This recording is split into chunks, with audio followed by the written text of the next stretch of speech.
सुन के मैं काशी नगरी आई हूँ। तेरे डमरू की धुन सुन के मैं काशी नगरी आई हूँ। मैं काशी नगरी आई हूँ। मैं काशी नगरी आई हूँ। मैं काशी नगरी आई हूँ। मैं काशी नगरी आई हूँ। मेरे भोले ओ बम भोले, मैं काशी नगरी आई हूँ। मेरे भोले ओ बम भोले, मैं काशी नगरी आई हूँ। बड़े भाव से दोनों हाथों से सुना है हमने ओ भोले, तेरी काशी में गंगा है। सुना है हमने ओ भोले, तेरी काशी में गंगा है।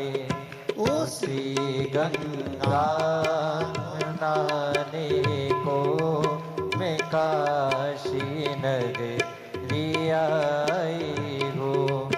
उसी गंगा को नहाने को मैं काशी नगरी आई हूँ। समुद्र की लहर की तरह कचरे को बाहर फेंको, और भगवान का नाम अगर उतर रहा है, कोई अच्छा कार्य जिंदगी में आ रहा है, तो उसको अपने अंदर उतारने का प्रयास करो। उसको अपने भीतर उतारिए, उसको अपने अंदर ले जाने का प्रयास करिए, उतारने का प्रयास करिए। देवराज ब्राह्मण कुल में जन्म लेने के बाद भी वो कर्म श्रेष्ठ नहीं कर पाए, श्रेष्ठ कर्म नहीं कर पाए। भले जन्म ब्राह्मण कुल में हो गया, पर विचार शुद्ध ना बन पाए। कहीं पर भी रहो, कैसे भी रहो, देश में विदेश में जहां मर्जी पड़े, कहां रहो, पर श्री शिवाय नमस्तुभ्यम कहते रहो। तुम्हारा मन पड़े जहां रहो, पर हृदय से फिर वही बात आती, शिक्षा और संस्कार अपने जाना नहीं चाहिए। शिक्षा और संस्कार अपने समाप्त नहीं होना चाहिए, वो हैं, और अंदर उतारते रहो उसको, और उतारिए। देवराज व्यसन में भी पड़ गया, देवराज स्त्री के चक्कर में भी पड़ गया, चोरी करने के लिए रानी के घर में प्रवेश कर गया। और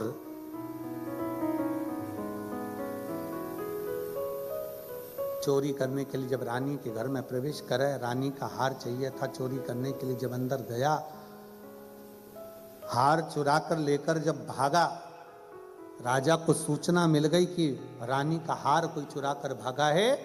पीछे पीछे पीछे पीछे दूतों को लगा दिया, पीछे पीछे दूतों को लगा दिया। चोरी का हार लेकर कहां जाता, कहीं छुपने का स्थान नहीं मिला।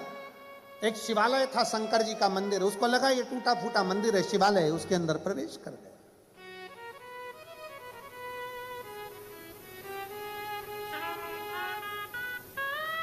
और उसको क्या मालूम था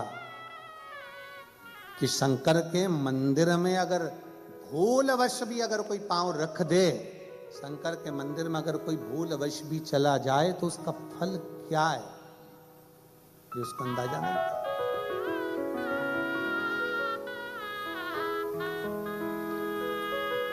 प्रवेश कर गया, शिव कथा का स्मरण चल रहा था।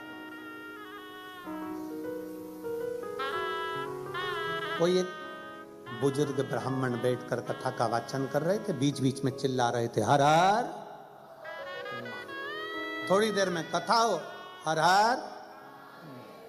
पहले हमारी भी आदत थी, हम भी चिल्लाते थे, बीच बीच में हम भी बोलते थे कि दीन बंधु दयालु दया कीजिए, जो दोनों हाथ उठाकर हर हर महादेव नहीं बोले उसको उठा लीजिए। पहले हम भी बोलते थे, पर हमने बोलना बंद कर दिया जब से लोगों ने पत्र लिखना चालू करे।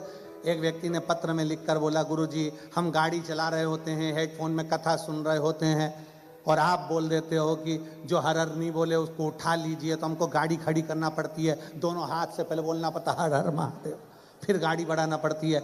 लोग देखते हैं अच्छा नहीं लगता, लोग समझते हैं इसको मिर्गी का दौरा मोरा आ गया।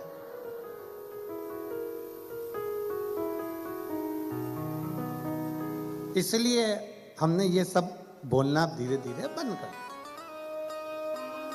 अब बोलना बंद कर।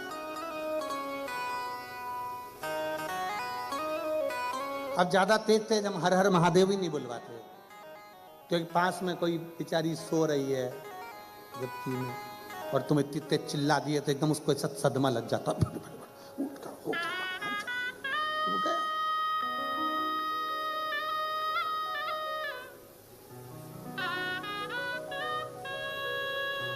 कभी कभी ऐसे चीजें हो जाती है महाराज जी। एक डॉक्टर साहब हैं इंदौर के, उनका केस एक जज साहब के पास में चल रहा है। हाँ, वो जज साहब जब उनकी फाइल आती है वो तारीख पर तारीख दे जाते। अब एक बार जज साहब पड़ गए बीमार, उन्हीं डॉक्टर के पास आ गए। हमने कहा क्या हो गया? कल उनको अटैक आया। तो हमने कहा तुम भी तारीख दे दो, तुम भी तारीख दो। हो सकता है क्या?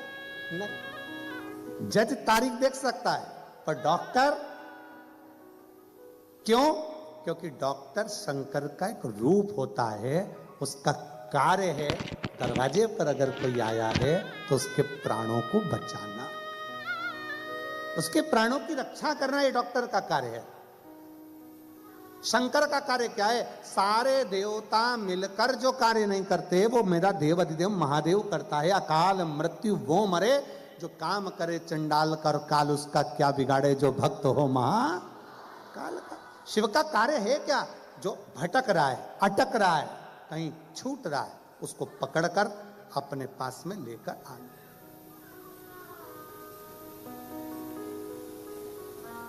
शंकर भगवान का कार्य क्या है?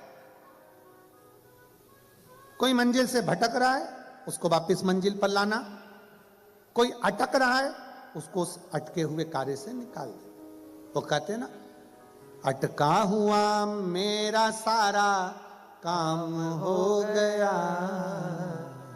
अटका हुआ मेरा सारा काम हो गया, वो काशी वाला मुझ पे मेहरबान हो गया, वो काशी वाला मुझ पे मेहरबान हो गया। अटका हुआ मेरा सारा काम हो गया, अटका हुआ मेरा सारा काम हो गया, वो काशी वाला मुझ पे मेहरबान हो गया, वो काशी वाला मुझ पे मेहरबान हो गया। बस शिव का कार्य क्या है? अगर कोई अटक रहा है, कोई फंस रहा है, बाबा शंकर पर आपने एक लोटा जल चढ़ाया है तो मार्ग से निकाल देते।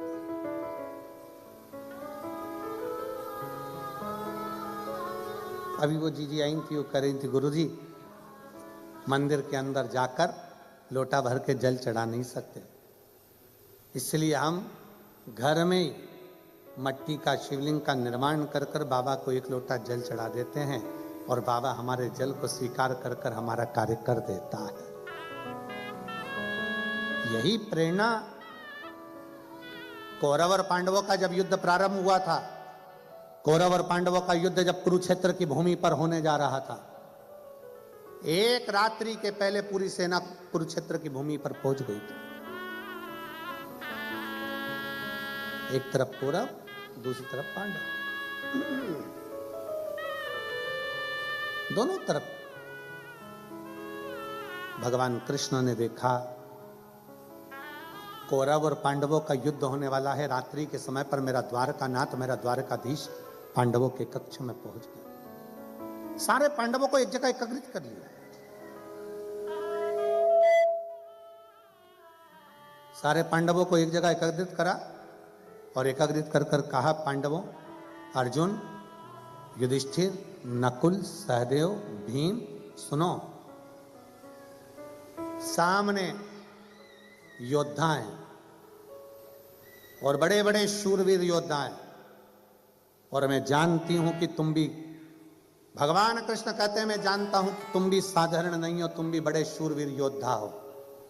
उधर भी वीर योद्धा हैं, तुम भी वीर योद्धा हो, तुम दोनों का युद्ध हो, चलेगा। उस युद्ध में तुम जीत सकते हो। सामने जो वीर योद्धा हैं उनसे युद्ध लड़ोगे, उस युद्ध में तुम जीत जाओगे। पर अर्जुन, कौरवों की सेना में योद्धाओं के अलावा कुछ संत, कुछ साधु, कुछ सन्यासी, कुछ तपस्वी, कुछ व्रती, जिन्होंने जिंदगी भर तप और बल इकट्ठा करा है, गुरु द्रोणाचार्य जैसे, अक्रूर जैसे, ना जाने कितने कितने भरे पड़े हुए हैं। इतना उनका तप बले, इतना तप बले कि तुम्हारे बाणों के आगे उनके तपबल का कुछ नहीं बिगड़ सकता। उनकी ओर से 33 कोटि देवता भी युद्ध करने के लिए कुरुक्षेत्र में होंगे।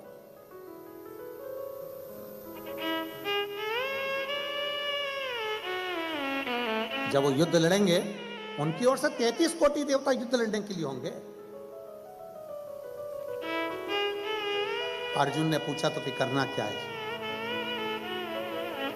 आप जो बोल दोगे हम वो कर लेंगे। भगवान कृष्ण ने कहा, अर्जुन एक काम करो, कल से युद्ध प्रारंभ होगा, तुम एक पार्थिव शिवलिंग का निर्माण करो। और पार्थिव शिवलिंग का निर्माण करना, फिर निवेदन है, पार्थिव शिवलिंग का निर्माण जरूरी नहीं है कि घर के अंदर आकर करो। तुम्हारे घर के बाहर जो गमला लगा है, उस गमले में आपने शिवलिंग की मिट्टी को थोड़ा सा उठाया और वहीं पर निर्माण कर कर घर में से एक लोटा जल भर के लाकर उसी पर चढ़ा दिया, दूसरा लोटा जल लाकर उसका विसर्जन कर दिया। वही मिट्टी, वही गमला, वहीं पर विसर्जन, उसी स्थान पर, एक ही जगह।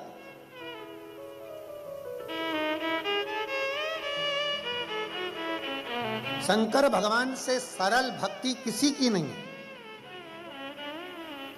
अन्य देवताओं को लड्डू पेड़ा चाहिए, जलेबी, कचौड़ी, भजिया, 756 भोग लगाना पड़ते हैं। शंकर भगवान को कौन सा 56 भोग लगता है? कुछ नहीं।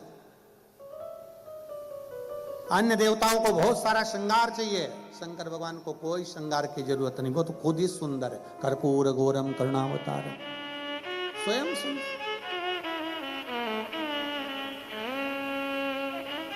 दुनिया के देवताओं के लिए हजारों लाखों दीप जलाना पड़ते हैं। शंकर भगवान को दीपक लगाओ तो ठीक, ना लगाओ तो ठीक, वो देखते ही नहीं, क्योंकि उनके सिर पे पहले से चंद्रमा बैठा हुआ है। उनको क्या करना? जिसके खुद के जनरेटर है उसको लाइट से क्या मतलब? आए तो ठीक है, ना आए तो ठीक है।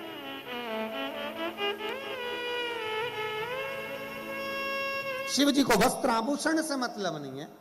शंकर भगवान के गले में सांप पड़ा है, बिच्छू पड़ा है, मृग चर्म पहने हुए हैं, साला दुशाला लपेटे हुए हैं, और तन पर राख भस्म लपेटी पड़ी हुई है। उन्हें कोई मतलब नहीं कि तुम क्या लगा रहे हो, क्या दे रहे हो, क्या प्रदान कर रहे हो, क्या कर रहे हो, उन्हें कोई मतलब नहीं। वो तो शिव, शंकर शंकर, वो घड़ी है, तपस्वी तपस्वी, उसको कोई मतलब, उनको कोई मतलब। कितना सरल।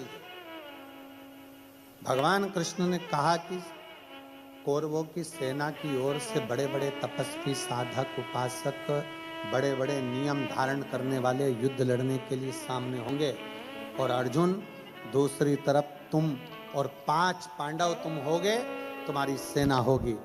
वीरों से लड़ना सरल है, पर तपस्वियों से लड़ना कठिन है। इन तपस्वियों से कैसे लड़ोगे? उन्होंने जो जप करा, तप करा, साधना करी, उनकी ओर से लड़ने के लिए 33 कोटि देवता आएंगे और वो युद्ध लड़ेंगे। तुम क्या करोगे? तुम्हारे पास में कौन नहीं? भगवान अर्जुन ने पूछा, प्रभु आप बताओ। अर्जुन कहता है, आप बताइए मैं क्या करूं? भगवान कृष्ण ने कहा, अर्जुन कल युद्ध प्रारंभ हो, उसके पहले एक काम करो कि पार्थिव लिंग का निर्माण करो। पार्थिव लिंग का नहीं।